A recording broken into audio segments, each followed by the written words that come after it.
Very nice, good morning dear students. आज हम लोग सोशल साइंस पढ़ेंगे। जैसा कि जानते हैं कि 9th के लिए सोशल साइंस में 4 विषय होता है, history, civics, geography, economics. 20 80 number और 20 नंबर असाइनमेंट के लिए होता है। तो आज हम लोग इकोनॉमिक्स का पहला चैप्टर पढ़ेंगे, पालमपुर की कहानी। लेकिन इसके बारे में पहले मैं बताना चाहूंगा कि इकोनॉमिक्स कहां से है। डियर स्टूडेंट्स, आप जानते हो कि इकोनॉमिक्स और पॉलिटिक्स सबसे पहले दोनों को एक समझा जाता था। इकोनॉमिक्स मीन्स अर्थशास्त्र और पॉलिटिक्स मीन्स राजनीति शास्त्र। दोनों शास्त्र था तो दोनों को लोग एक समझते थे। लेकिन पहले अर्थशास्त्री एडम स्मिथ हुए जिन्होंने चैलेंज कर दिया, नहीं, इकोनॉमिक्स अलग है और पॉलिटिक्स अलग है। तब से अर्थशास्त्र का पिता, father of economics, Adam Smith को कहा जाता है। उस समय से एडम स्मिथ को फादर ऑफ इकोनॉमिक्स कहा जाता है और अरिस्टोटल को राजनीति शास्त्र का पिता कहा जाता है, राजनीति शास्त्र का पिता कहा जाता है। और 9 से आपको इकोनॉमिक्स से इंट्रोडक्शन होगा, आप इंट्रोड्यूस होंगे। तो कुछ शब्दावली हम इसमें करेंगे। पालमपुर की कहानी है ऐसे चैप्टर, स्टोरी ऑफ पालमपुर। लेकिन इसमें कुछ टर्म आया है और इस टर्म को जानना बेहद जरूरी है, इसलिए कुछ टर्म को हम समझा रहे हैं। जैसे एक शब्द आएगा प्रोडक्शन, उत्पादन।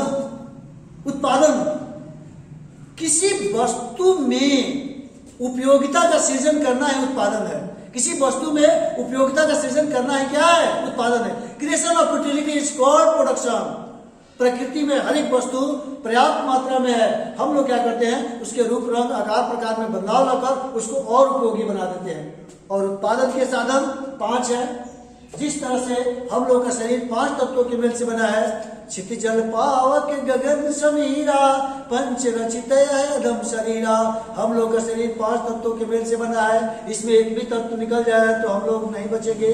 उसी तरह से उत्पादन के लिए 5 तत्व है, भूमि, श्रम, पूंजी, संगठन और साहस। भूमि के बदले में लगान दिया जाता है, रेंट दिया जाता है।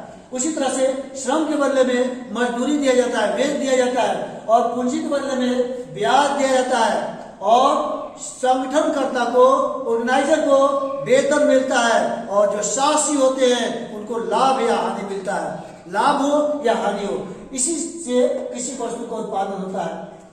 और अब भूमि के बारे में, वे समस्त वस्तुएं भूमि के अंतर्गत आती है जिसको मनुष्य की सहायता के लिए प्रकृति ने निःशुल्क दिया है। नदी, झील, झरने, पर्वत, पहाड़, ये सब भूमि के अंतर्गत आता है और इसके बदले में हमको लगान मिलता है। श्रम 2 तरह का होता है, चाहे वो शारीरिक हो या मानसिक। जिसको करने से हमें धन की प्राप्ति हो वही श्रम है। तो 2 तरह से श्रम होता है, आप मेंटली करो या फिजिकली करो। जिसको करने से हमें धन प्राप्त होता है वही श्रम है। उसी तरह से पूंजी, पूंजी के बदले में ब्याज मिलता है। सभी वैसे धन, all economic good is called wealth. सभी आर्थिक वस्तुओं को धन कहा जाता है, लेकिन धन के उस भाग को पूंजी कहा जाता है जहां से और अधिक धन प्राप्त किया जा सके। तो वैसी स्थिति में पूंजी के बदले में ब्याज मिलता है। हम कहीं से बैंक से, सेठ, साहूकार, महाजन, देसी बैंकर से लोन लेते हैं तो उसके बदले में हमको ब्याज देना पड़ता है। और जो संगठनकर्ता करते हैं, ऑर्गेनाइजर हैं, उनको वेतन देना पड़ता है। और लास्ट में जो बनता है उसके शासी होते हैं, जो साहस करता है, जो रिस्क कवर करता है कि तो उसको प्रॉफिट होगा या लॉस होगा। तो उत्पादन के 5 साधन है, भूमि, श्रम, पूंजी, संगठन और साहस। उसी तरह से यहाँ को बार बार कहते हैं गुड्स गुड्स गुड्स। गुड्स किसे कहते हैं? तो जिससे हमारी आवश्यकताओं की पूर्ति होती है वही क्या है? गुड्स है। जिससे हमारी आवश्यकताओं की, दुनिया में जितने भी वस्तु देख रहे हैं सब गुड्स है, जिससे हमारी आवश्यकता, एक बेंच, कुर्सी, table, fridge, black board, white board, marker, ये सब क्या है? वस्तु है। तो वस्तु 2 तरह के होते हैं, एक को कहते हैं इकोनॉमिक गुड्स और दूसरे को कहते हैं नॉन इकोनॉमिक गुड। आर्थिक वस्तु वैसी वस्तु जिसमें हमारा धन लगा हुआ है, पैसा लगा हुआ है, उसे हम आर्थिक वस्तु कहते हैं। और नॉन इकोनॉमिक वस्तु, नॉन इकोनॉमिक गुड्स जिसमें हमारा कोई धन नहीं लगता है बल्कि नेचर के द्वारा दिया गया है, उसको हम अनार्थिक वस्तु कहते हैं। जैसे हवा, पानी, सूरज की रोशनी अनार्थिक वस्तु है। उसी तरह से आर्थिक वस्तु जितना भी आपके पास प्रॉपर्टी संपत्ति है सब आपका धन है, आर्थिक वस्तु है जिसमें आपको पैसा देना पड़ा है। ये जैसे आपका ये है, स्पीच टेबल है, पंखा, रेडियो, घड़ी, जो भी है आर्थिक वस्तु। उसी तरह से वस्तु 2 तरह का, एक होता है आर्थिक क्रिया, एक्टिविटी के आधार पर क्रिया 2 तरह का होता है। एक को कहते हैं इकोनॉमिक एक्टिविटी और दूसरे को कहते हैं non economic activity. Economic activity जिस कार्य को करने से हमें धन मिले, पैसा मिले, उसको क्या कहते हैं? Economic activity. और नॉन इकोनॉमिक एक्टिविटी जिसको करने से हमें कोई धन नहीं मिले। जैसे उमेश सर अभी पढ़ा रहे हैं, बच्चों को पढ़ा रहे हैं, तो हमारा काम कैसा हुआ? इकोनॉमिक एक्टिविटी होता है। और यही अपने बाल बच्चों को पढ़ाते हैं, नॉन इकोनॉमिक। एक नर्स हॉस्पिटल में काम करती है तो उसका इकोनॉमिक एक्टिविटी हुआ, आर्थिक क्रिया हुआ। और वही नर्स अपने घर में बच्चों की सेवा करती है, नॉन इकोनॉमिक हुआ। उसी तरह से सिलेबस वाले ने मांग पूर्ति का कहीं जिक्र नहीं किया है, लेकिन मैं अर्थशास्त्री होने की वजह से बच्चों को बताना चाहूंगा कि सारा दुनिया मांग और पूर्ति को सप्लाई है। तो मांग क्या है? डिमांड क्या है? डिमांड किसे कहते हैं? एक निश्चित समय में एक निश्चित मूल्य पर किसी वस्तु की जितनी इकाई को लेने के लिए क्रेता तैयार है, वही उसकी मांग है। मांग का नियम, मूल्य बढ़ने पर मांग घटता है। जब भी किसी वस्तु का मूल्य बढ़ेगा, प्राइस बढ़ेगा, उसका डिमांड घटेगा। और जब भी प्राइस घटेगा, उस वस्तु का डिमांड क्या होगा? ज्यादा। इसी को मांग का नियम कहते हैं। Higher the price lower the demand, lower the price higher the demand, ये मांग का नियम है। अक्सर आज मार्केट में किसी वस्तु का मूल्य बढ़ता है क्योंकि हम उसका डिमांड ज्यादा करते हैं। डिमांड करेंगे, उस रेशो में प्रोडक्शन नहीं होगा तो वस्तु का दाम क्या होगा? बढ़ेगा। उसी तरह से पूर्ति का नियम है। पूर्ति एक निश्चित समय में एक निश्चित मूल्य पर किसी वस्तु की जितनी इकाई को विक्रेता देने के लिए तैयार है, वही उसकी पूर्ति कहलाती है। कितने इकाई को हम दे रहे हैं, वही सप्लायर कितना सप्लाई करता है, वही पूर्ति है, सप्लाई कराता है। और सप्लाई का नियम है कि सप्लाई का नियम है प्राइस बढ़ेगा, when price will be increasing supply will be increase. सब मूल्य बढ़ने पर सप्लाई बढ़ेगा और मूल्य घटने पर सप्लाई घटेगा। इसको हम पूर्ति का नियम कहते हैं। इसलिए अर्थशास्त्र आप लोगों का नया इंट्रोडक्शन है। अर्थशास्त्र 9 से बच्चे स्टार्ट करते हैं, छोटे बच्चे को नहीं, क्योंकि इकोनॉमिक्स में जितना भी चीज है सब अर्थ से संबंधित है। अर्थ के बिना कुछ कहा ही नहीं जा सकता। इसलिए 9 से इंट्रोडक्शन, इसलिए मांग पूर्ति मांग का नियम जानना जरूरी था। इसलिए इसको इस चैप्टर में एक और पहलू है, हरित क्रांति। डियर स्टूडेंट्स, आप जानते हैं कि हरित क्रांति 60 के दशक में इंडिया की स्थिति ऐसी थी कि इंडिया खाद्यान्न का आयात करता था। खाद्यान्न के मामले में हम दूसरे देशों पर निर्भर रहते थे और इंडिया का जनसंख्या बढ़ रहा था। लेकिन 60 के दशक में इंडिया के अर्थशास्त्री हुए MS स्वामीनाथन, जिन्होंने एक क्रांति लाया जिसका नाम है हरित क्रांति।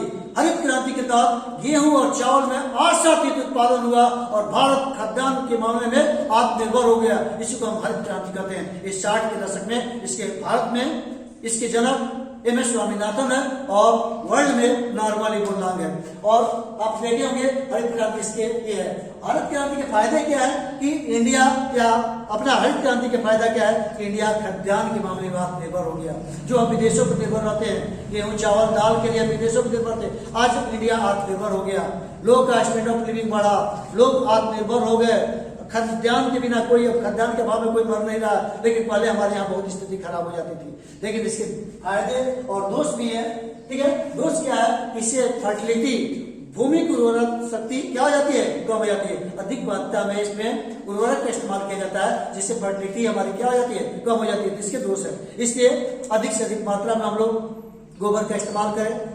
मैन मेड जो भी खाद है इसका इस्तेमाल करेंगे तो कोई इफेक्ट नहीं पड़ेगा। और एक टर्म और है उपयोगिता।